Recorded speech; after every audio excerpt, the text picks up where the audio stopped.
Pernah ngerasa nggak sih, dolar kemarin masih 15.000, sekarang udah 16.000 lebih. Naik turunnya udah ngalahin mood Senin pagi. Dolar itu ibarat jantung ekonomi global. Semua yang berhubungan dengan perdagangan internasional pasti ngarahnya ke dolar. Makanya tiap nilainya naik dikit aja ya semua ikutan goyang, termasuk ke kebutuhan sehari-hari. Dilansir dari Liputan 6, setiap kali rupiah melemah terhadap dolar, harga barang impor langsung naik. Kenapa? Ya barang-barang kayak elektronik, makanan kemasan, sampai bahan baku industri banyak yang dibayar pakai dolar. Dan ini bukan cuma urusan ekonomi makro. Dolar naik tuh dampaknya bisa bikin pengusaha kecil mutar otak untuk nentuin harga jual, bisa bikin flash disk naik harga 10.000, dan bisa bikin liburan ke Jepang kalian batal karena harga tiketnya nggak ngotak. Bahkan harga BBM yang bisa berpengaruh banget naik turunnya ya karena dolar. Intinya tuh ini dekat banget sama kehidupan kita. Halo, selamat datang di Kasih Tahu Dikit. Kali ini kita bakal ngebahas kenapa sih dolar naik turun terus. Kalian pasti banyak belum tahu kan? Yaudah yuk, sini aku kasih tahu dikit. Mungkin kalian berpikir, nggak punya dolar juga. Tapi kalian sadar nggak sih, harga outfit kalian, iPhone kalian, bahkan harga bensin kalian ngikutin gerak si dolar. Meski kita nggak megang dolar secara langsung, dampaknya itu nyata banget ke kehidupan kita. Mulai dari beberapa kebutuhan pokok yang impor, harga BBM, bahkan sampai liburan ke luar negeri, itu semuanya ngikutin kurs dolar. Contohnya nih, kalau dolar naik, ya harga beras impor ikut naik dong. Terus juga harga minyak goreng naik, daging beku naik, susu formula naik. Ya semua yang rantai pasarnya kena impor, ya ikut naik semua. Mengutip riset dari UNESA, waktu dolar menguat ya harga barang impor jadi naik. Tapi di sisi lain, ekspor dari Indonesia justru makin laku. Kenapa? Karena jadi lebih murah di luar negeri. Jadi ada dua sisi mata uang di situ. Artinya nih, misal daging impor dari Jepang dulunya 1 kilogram 10 dolar. Harganya ya 150.000. Karena dolar naik, harganya berubah jadi 160.000. Padahal dalam bentuk dolar tetap 10 dolar. Ya gitu alur bisnisnya. Ongkirnya juga jadi naik, harga pajaknya juga naik, biaya administrasinya juga naik. Sehingga ya total harga barangnya pun jadi naik semua. Nggak cuma itu. Kalau kamu kerja di startup yang pendananya dari luar negeri, fluktuasi dolar ya bisa berpengaruh ke gaji juga. Misalnya nih, perusahaan dapat pendanaan dalam bentuk dolar, tapi bayar gaji pakai rupiah. Ya kalau dolar lagi tinggi, daya beli perusahaan ya jadi meningkat. Bayangin, 100 orang lagi kehausan, tapi cuma ada 1 botol air minum. Pasti pada rebutan kan? Sama kayak permintaan dolar. Semakin banyak yang butuh dolar buat import, investasi, atau bayar utang luar negeri, ya permintaan makin naik. Tapi kalau stoknya menipis, otomatis nilainya ikutan naik. Dilansir dari Liputan 6, kurs rupiah melemah karena banyaknya korporasi dan pemerintah bayar utang luar negeri. Contohnya nih, di kuartal pertama tahun 2025, Bank Indonesia ngelaporin kalau utang luar negeri Indonesia mencapai 10,2 miliar dolar Amerika Serikat. Ini bikin permintaan dolar melonjak dalam waktu singkat. Kalau cadangan devisa lagi nggak kuat ya rupiah pasti keok. Di pasar uang, pergerakan kurs itu bisa secepat detik. Kalau satu hari aja naik 3%, itu bisa ngasih tekanan besar ke rupiah. Yang jelas kalau orang banyak transaksi pakai dolar akan makin kuat dan harganya makin naik. Ya begitupun sebaliknya. The Fed atau yang kita kenal Bank Sentral Amerika Serikat, kalau naikin suku bunga, ya pasti makin menarik buat investor. Makanya mereka berbondong-bondong buat beli dolar dan nilainya makin naik. Mengutip kata data, The Fed menahan suku bunga di angka 4,25% sampai 4,50% tahun ini. Bikin rupiah makin tertekan pastinya. Investor besar kayak hedge fund atau yang kita kenal bank internasional, mereka tuh narikin duit dari negara-negara berkembang kayak Indonesia buat diparkir di Amerika Serikat karena returnnya yang lebih tinggi. Ini bikin modal keluar dan rupiah makin ditekan. Jadi kepikiran sama keluarga Rothschild, bener nggak ya investasi mereka di dunia ini membawa konspirasi atas kenaikan harga dolar?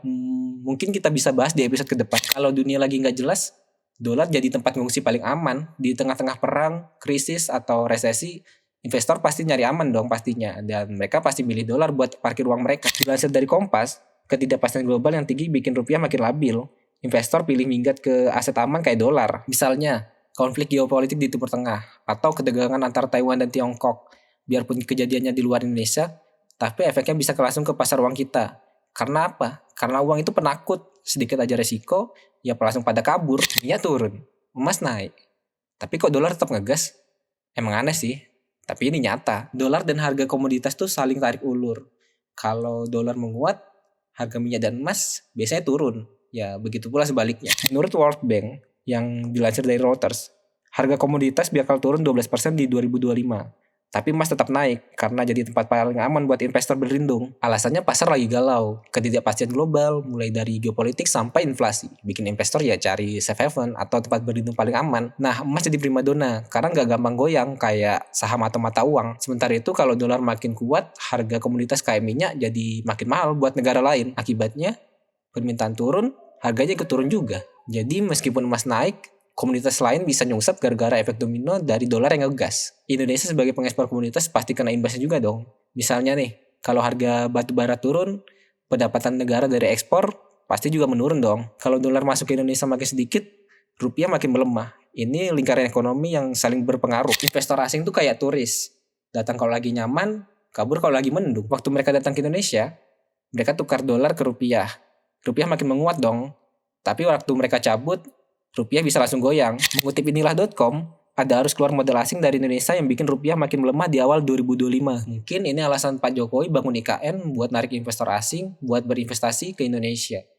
Ya supaya rupiah makin menguat. Biasanya mereka langsung kabur kalau ada sinyal suku bunga naik dari negara asal mereka. Atau kondisi politik Indonesia yang mulai gak stabil. Contohnya nih, waktu ada isu reshuffle kabinet, nilai rupiah bisa ikut goyang hanya karena spekulasi. Kadang bukan datanya yang bikin heboh, tapi rumor WhatsApp dari grup investor. Sentimen pasar bisa bikin nilai tukarnya itu turun. Bahkan sebelum datanya keluar. Contohnya, gosip soal suku bunga, perang dagang, atau resesi. Semua bisa bikin orang buru-buru buat beli dolar. Bayangin suasana hati pasar tuh kayak mood satu kelas waktu dosen bilang, hari ini kita kuis dadakan ya. Pasti langsung panik dong. Nah, sentimen pasar tuh kayak persepsi kolektif pelaku pasar terhadap kondisi ekonomi. Apakah mereka lagi pesimis atau optimis? Jadi, walaupun datanya belum keluar, kalau pasarnya udah parno duluan, bisa langsung ngefek ke pergerakan dolar. Sedangkan rumor pasar itu kayak bisik-bisik tetangga, tapi ini di level global. Misalnya ada isu soal The Fed mau naikin suku bunga minggu depan. Padahal belum ada pengumuman resmi. Tapi, karena rumor itu menyebar di grup WhatsApp para investor, mereka langsung panik beli dolar. Akhirnya harga dolar naik, padahal belum tentu infonya benar. Menurut dunia vintage, sentimen pasar seringkali berpengaruh dari realita. Di dunia keuangan, ekspektasi lebih berbahaya daripada kenyataan. Sekali rumor itu menyebar, pasar langsung bereaksi. Dan kadang waktu data benarannya udah muncul, pasar malah udah bosan dan beralih ke isu lain. Pernah nggak sih mikir, dolarnya ada titik tenangnya atau enggak? Atau selamanya drama mulu? Faktor naik turunnya mata uang tuh kayak sinetron yang nggak ada habisnya. Mulai dari kebijakan bank sentral, kalau suku bunga naik, investor lari ke situ. Mata uangnya jadi naik. Kemudian inflasi. Kalau harga-harga naik tapi gaji kita segitu-gitu aja, ya mata uang bisa melemah. Terus pertumbuhan ekonomi. Negara yang ekonominya sehat, ya mata uangnya pasti otomatis perkasa juga dong. Terus ada faktor neraca dagang. Ekspor lebih gede daripada impor, duit asing masuk, mata uang jadi makin naik. Selanjutnya ada faktor utang luar negeri. Kalau mata uangnya numpuk, kepercayaan pasar bisa turun.